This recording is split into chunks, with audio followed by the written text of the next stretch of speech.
Jeshi la Marekani limetangaza kuendeleza operesheni yake Epic Fury ambapo inadai kushambulia zaidi ya shabaha 3000 ndani ya ardhi ya Iran.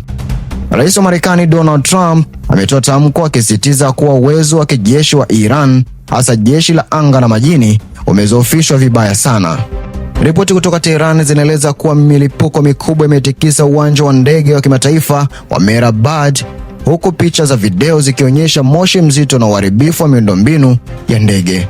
Balozi wa Iran katika Umoja wa Mataifa ametoa takwimu za kustua akidai kuwa tangu kuanza kwa mapigano haya mapya, takriban raia 1332 wamepoteza maisha nchini Iran, wakiwemo wanawake na watoto. Iran imeshutumu Marekani na Israel kwa kulenga shule na hospitali, huku kwa upande mwingine nchi jirani zimeanza kuchukua hatua za tahadhari. Saudi Arabia imeripotiwa kudungua makombora yaliyokuwa yakielekezwa katika kambi yake ya kijeshi, huku Qatar ikifunga sehemu yake ya anga kwa ndege za kiraia na kuruhusu ndege za uokoaji.